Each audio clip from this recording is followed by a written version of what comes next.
Welcome back to my channel. So आज मैं आप लोगों के साथ शेयर करने वाली हूँ मेरी एंटायर जर्नी, मेरा वीज़ा कैसे आया, बेल्जियम वीज़ा कैसे आया, क्या क्या प्रॉब्लम्स हुए मुझे। मेरा वीज़ा ही गलत दिया था मुझे, बेसिकली वीज़ा कोड जो था वो गलत दिया था। एंड कैसे आप इन चीज़ों से बच सकते हो, क्या क्या आपको लगेगा, एंड ओवरऑल मेरा क्या एक्सपीरियंस था, as it is brutally honest experience मैं आपके साथ शेयर करने वाली हूँ। So stay tune till the end और सारे टिप्स एंड ट्रिक्स लीजिए because you gonna need it. Okay, so without further ado let's just get started. Okay, so पहला स्टार्ट करते हैं वीज़ा फॉर्म भरने से। तो आप जब भी वीज़ा के लिए अप्लाई करते हो तो अप्लाई करने का फर्स्ट जो स्टेप होता है वो होता है आपका वीज़ा का फॉर्म भरना। ओके, तो वीज़ा का बेल्जियन वीज़ा का फॉर्म भरा आपने, उसके बाद वही जब आप फॉर्म भर के हो जाता है तो आपको जो वेबसाइट है वो डायरेक्ट करती है अपॉइंटमेंट लेने के लिए। जब आपको डायरेक्ट करती हो अपॉइंटमेंट लेने के लिए तभी आपको आपके डेट्स वगैरह सिलेक्ट करने रहते हैं। तो मैं इसके लिए सेपरेट वीडियो बनाऊंगी, जैसे कैसे वीज़ा का फॉर्म भरते हैं एंड कैसे आप अपॉइंटमेंट बुक कर सकते हो, इसके लिए मैं सेपरेट वीडियो बनाऊंगी। बट जो बेल्जियन वीज़ा है बहुत सारे जगह पे आप वॉक इन कर सकते हो। मैंने भी वॉक इन ही किया था पर मैंने अपॉइंटमेंट भी लिया था। तो कैसे था, जब भी इनिशियली मैं फॉर्म भर रही थी तब मुझे पता नहीं था कि हम वॉक इन कर सकते हैं। तो मेरा मुंबई कॉन्सुलेट में था, तो वहाँ पे मैंने 9 to 11 के बीच में आप वॉक इन कर सकते हो, किधर भी हो जहाँ पे भी वॉक इन अवेलेबल है कर सकते हो, वहाँ पे आप जा सकते हो 9 to 11 के बीच में, आपको अपॉइंटमेंट की ज़रूरत नहीं है। पर मेरे पास था अपॉइंटमेंट 12 तारीख का और मैं गई थी 5 जुलाई को गई थी मैं। तो मैंने सारा फॉर्म वगैरह भरा, लेकर गई थी मैं सारे डॉक्यूमेंट्स के साथ। आपको डॉक्यूमेंट्स क्या ले जाने क्या नहीं ले जाने हैं, आई डोंट थिंक आपको किसी पर्टिकुलर वीडियो पे देखना चाहिए। आपको खुद की चेकलिस्ट बनानी चाहिए आपकी यूनिवर्सिटी के वेबसाइट पे जाके अगर उन्होंने कुछ दिया है। बट जो बेसिक डॉक्यूमेंट्स है जो चाहिए ही चाहिए वो है आपका एडमिशन लेटर जो आपको वहाँ से यूनिवर्सिटी से मिला होगा, आपका पुलिस क्लियरेंस सर्टिफिकेट जो कंपलसरी है अपोस्टाइल्ड होके ही सबमिट करना है, आपका डिग्री सर्टिफिकेट। मैंने अपोस्टाइल किया था, मैंने बहुत सुना है कि नहीं ज़रूरत है वगैरह, बट करा लो तो बहुत अच्छी बात है। फिर उसके बाद आता है आपका मेडिकल सर्टिफिकेट। मेडिकल सर्टिफिकेट की ज़रूरत नहीं है अपोस्टाइल कराने की। अगर पीसीसी और मेडिकल सर्टिफिकेट रिलेटेड कोई भी क्वेश्चन है तो मैंने 2 सेपरेट वीडियो ऑलरेडी बना रखा है, आप वो चेकआउट कर सकते हो।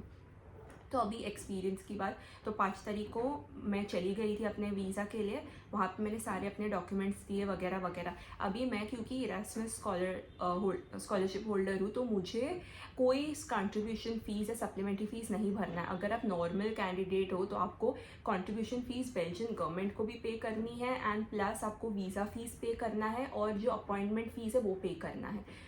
तो ये सारी चीज़ें करनी होगी, आपको पे करनी होगी। अमाउंट कितना है क्या है आप वेबसाइट पे जाके देख सकते हो। तो मेरे को ये सब नहीं था, फिर भी उन्होंने मुझे आधा 1 घंटा बैठा के रखा था ताकि वो वेरीफाई करे कि सच्ची में ऑथेंटिक इंसान है कि नहीं, कि बाबा कोई फ्रॉड आ गया, इसके लिए। सो बेसिकली वो सब के लिए मुझे बैठा के रखा था। उसके बाद मुझे पता चला कि मैं वैलिड है एंड मेरा बायोमेट्रिक्स हुआ। बायोमेट्रिक्स में आपकी ब्यूटीफुल सी फेस की फ़ोटो लेते हैं, फिर आपका प्रिंट्स लेते हैं। बस बायोमेट्रिक्स में बहुत सिंपल प्रोसीजर है, आपको एक बार अंदर गए तो बहुत ही सिंपल है, कुछ नहीं। आपको टोकन नंबर देंगे, आपको बुलाएंगे डॉक्यूमेंट्स के लिए। मेरे साथ सिर्फ मैं थी और एक और लड़का था, बस हम 2 ही जन थे और बहुत जल्दी हो गया था। वो तो नॉर्मल था तो उसका आई गेस अराउंड 15 मिनट्स में एंटायर प्रोसीजर हो गया था।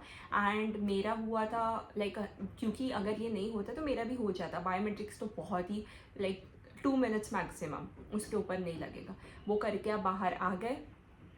बाहर आने के बाद मुझे 2 दिन में मेरा वीज़ा मिल गया था। तो 2 दिन में जब भी वीज़ा आया और मैंने अपॉइंटमेंट लेने के टाइम पे ही बुक कर दिया था, मेरा कुरियर सर्विस बुक किया था एंड एसएमएस सर्विस। एक भी एसएमएस मुझे आया नहीं उनकी तरफ से, मेल ज़रूर आया था बट एसएमएस नहीं आया। तो अगर आप उसको स्किप की भी कर देते हो ना तो भी कोई वांदा नहीं है, बट पता नहीं मेरा एक्सपीरियंस था।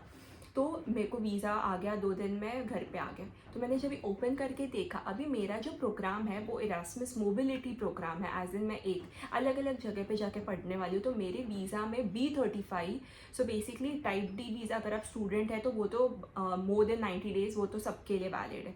पर मेरा B35 होना चाहिए था वीज़ा पे, वीज़ा कोड, बट मेरा था B40 which is not correct. B40 मतलब मैं सिर्फ KU लेवल में पढ़ सकती हूँ, तो वो तो पॉसिबल नहीं था और उसको चेंज कराना था। अब मैं हो गई पैनिक, अलग लेवल, बिकॉज आपका वीज़ा गलत आया है तो पैनिक तो होना स्वाभाविक है। फिर मुझे किसी ने बोला मुंबई एम्बेसी को मेल करो, मैंने मेल किया, बट मुंबई एम्बेसी ने अब तक मेरा रिवाइज होके आ गया, आज तक मुझे उसका रिवर्ट नहीं भेजा। बट मैं उनके वेबसाइट पे उनके फ़ोन नंबर्स है, मैंने और फ़ोन नंबर्स आपसे 2 और 3 के बीच में कॉल कर सकते, बड़ी ही मेहनत से मैं उन तक कनेक्ट कर पाई। उन्होंने बोला 8 तारीख को मुझे मेरा वीज़ा मिल गया था। उन्होंने बोला कि आपका ऐसा ऐसा प्रॉब्लम हुआ है तो आप वॉक इन कीजिए, बोलिए मेरे वीज़ा कोड में प्रॉब्लम है, और एक कवर लेटर सबमिट करना था। अभी इनिशियली मैंने जो डॉक्यूमेंट सबमिट किए थे उसमें मैंने कवर लेटर सबमिट किया था स्टेटिंग टाइप डी वीज़ा B35, ये मैंने दिया था। अब मुझे वापस एक कवर लेटर सबमिट करना था जिसमें बोलना था कि वीज़ा का जो कोड है उसको चेंज करो, आपने भैया गलत कोड दे दिया। ये हो गया।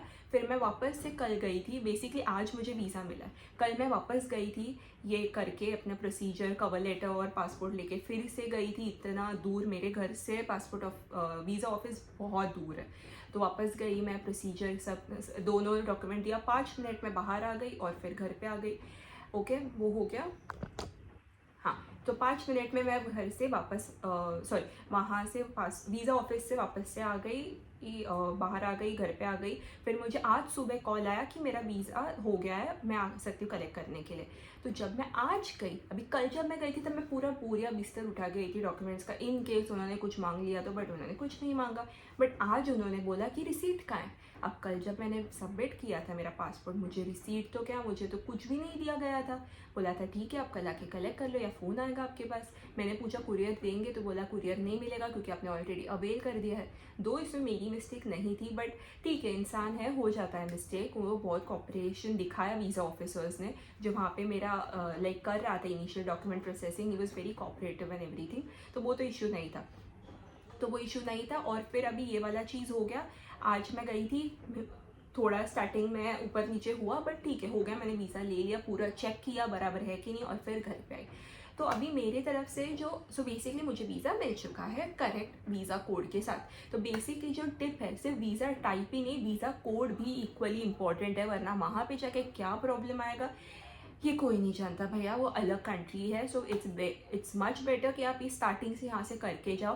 तो आपको क्या क्या चीज़ों का ध्यान रखना है, फर्स्ट आपको ध्यान रखना है कि आपका सारा डॉक्यूमेंट्स एज पर चेकलिस्ट हो। आप 3 सेट बना के जाए अलग अलग फोल्डर में, ताकि कोई मांगे आप निकालो और दे दो अलग अलग। तो एक ओरिजिनल कॉपी रखो और 2 ब्लैक एंड वाइट रखो। मैं ये मेरा बता रही, मैंने कैसे किया था। एक ओरिजिनल कलर प्रिंट आउट, सारे डॉक्यूमेंट्स आपके जितने हले भले सारे के सारे डॉक्यूमेंट्स का एक प्रिंट आउट, और एक कलर प्रिंट आउट और 2 ब्लैक एंड वाइट, ये तो आपके पास होना ही चाहिए। प्लस कवर लेटर होना चाहिए। आपको अरेंज करने का इतना सोचने की ज़रूरत नहीं है, बिकॉज वो वीज़ा ऑफिसर जो रहता है वहाँ पे, जो कलेक्ट करता है आपके डॉक्यूमेंट्स, वो सब करके देता है। प्लस अपनी शक्ल अच्छे से बना के जाइए, क्योंकि वो आपके वीज़ा पे आने वाला है और आपको भद्दी शक्ल नहीं चाहिए आपके वीज़ा पे। तो एक वो चीज़ का ध्यान रखो। उसके अलावा एज सच कुछ चीज़ का ध्यान नहीं रखना, अगर आपके बाकी सारे डॉक्यूमेंट्स क्लियर है तो। सो बस यही था, मुझे आप लोगों से यही शेयर करना था कि मेरा कैसा जर्नी था, और आपको इनसे कुछ सीखने मिले, कुछ टिप्स मिले, कुछ ट्रिक्स मिले। मतलब बेसिक टिप्स एंड ट्रिक्स यही है कि सब कुछ सही से करो, सारे documents, be alert, visa form सही से भरो। जैसा कि मैंने शायद बोला पहले कि मैं वीज़ा कैसे फॉर्म भरना है उसके लिए वीडियो बनाऊँगी।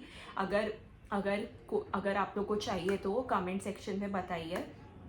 तो वो चीज़ है बस। और फाइनली आ गया है मेरा वीज़ा। अभी फर्दर क्या प्रोसीजर है, क्या करती हूँ मैं, फ़्लाइट कौन सा बुक करूँगी वगैरह, वो सब आपके साथ शेयर करूँगी। But as of now good bye, ख्याल रखिए, tata, see you soon next time. Do not forget to like, subscribe and share. Bye bye.